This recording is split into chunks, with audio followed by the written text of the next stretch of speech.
What's behind hunger, homelessness and soaring poverty many will face in 2022? These are 10 crises and trends our journalists are watching this year. COVID-19 has exposed massive inequalities within countries as well as between them. An economic turnaround in parts of the world in 2022 could make divides even starker. The pandemic has increased the global percentage of people living in extreme poverty, and that ends a 2-decade downward trend. As a result, countries already dealing with conflict, fragility or widespread poverty will find it harder to rebound. There are predictions that the poverty numbers may eventually turn around again, but it's hard to see how gains will be made quickly, particularly in places that still lack equitable vaccine access or are struggling to get out from under the weight of debt distress. One commonality across our list of crises and trends to watch in 2022 is just how much sharper the sharp end of the stick has become for so many women and girls who have long carried the heaviest burden in humanitarian crises. We see that in the financial blows the pandemic has dealt. We see how lost income, coupled with rising food prices, is contributing to hunger. We see it in the health costs of the climate crisis. We even see an outsized toll in the hate that social media has become so adept at dishing up. Online hate has real-world consequences, from inciting mass shootings, stabbings and bombings to teen suicides. It can also contribute to the conditions that drive humanitarian needs. In Ethiopia, there's been an alarming rise in posts advocating ethnic violence. The same is true in Myanmar. Election integrity is another issue. Paid trolls, bots and false news sites confuse and disinform. This is a risk ahead of tense elections in the Philippines in 2022 and in the run-up to polls in a deeply polarised Kenya.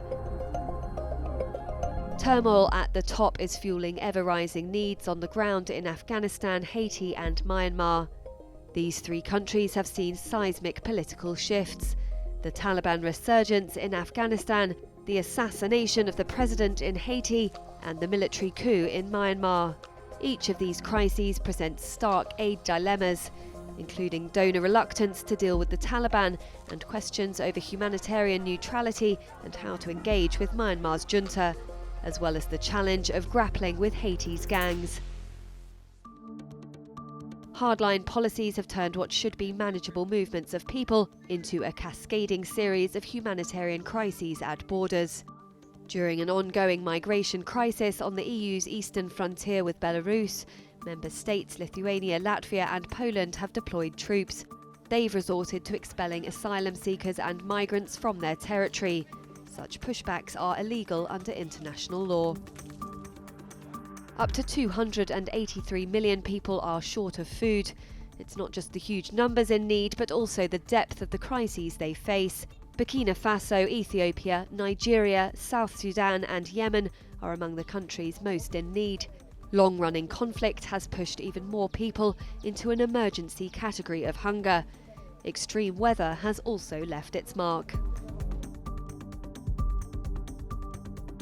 The humanitarian impacts of the climate crisis go beyond the direct impacts of tropical storms or of weather extremes.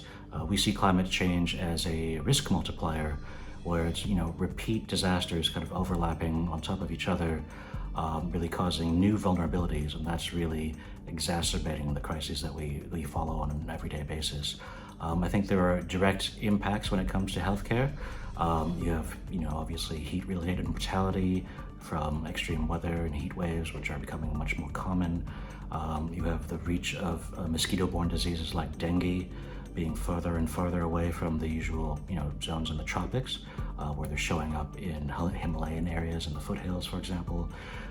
Some effects are, I think, more subtle. You have undernutrition caused by water scarcity and by food insecurity. You're seeing this pop up in places where long-term drought is becoming much more common, and volatile weather is really contributing to the growing seasons becoming really erratic.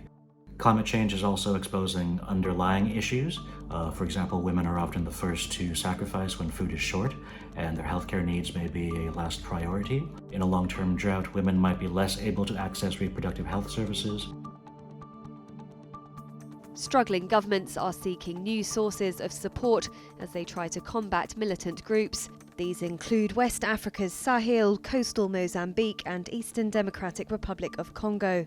But intervening armies and mercenary forces are often abusing human rights in ways that play into the hands of the jihadists. This is crowding out aid groups trying to respond to rising needs. Ethiopia's conflict is entering its second year. Aid agencies are facing endless obstacles to reach more than 9 million people in need of assistance. Only a trickle of trucks carrying relief supplies has been allowed into the Tigray region. Attempts to address the crisis have been rebuffed. The war underscores the international community's limited leverage to resolve domestic conflicts. Yemen has been a stalwart of this list for years. Nothing major seems to change in the country. Widespread hunger, failed ceasefire deals, and health problems are now just a part of life. Yemen is often referred to as the world's worst humanitarian crisis. That's because after nearly 7 years of war, there is widespread hunger, there's economic collapse, and it's incredibly difficult to get aid where it needs to go. The UN says that in 2022, around 21 million people, which is 68% of the population, will need some sort of help in Yemen. Now there's a new threat, which is an intensifying Houthi rebel-led offensive on the central Yemeni city and province of Marib, which for years has been a stronghold of the internationally recognized government. There's concern that hundreds of thousands, if not more, people will be affected. Many will have to flee. Tens of thousands already have gone to informal displacement camps, which don't have proper facilities. And it's possible that Houthi victory in Marib could change the course of the war and could put the rebels in the driving seat for any future peace talks. Latin America is trying to recover from some of the world's worst health and economic blows from COVID-19, as well as political shifts and polarization. The region has fared badly against the virus. It has only 8.4% of the global population, but has seen more than 30% of the world's COVID-19 deaths. The economic repercussions are also pushing millions into poverty. Hunger in the region has been rising faster than in any other part of the world, while a shadow pandemic of gender violence still struggles to receive promised emergency funding. Yeah, that's a pretty sobering welcome to the new year, we know. But there are bright spots, ways forward, if you look at the reporting behind that list.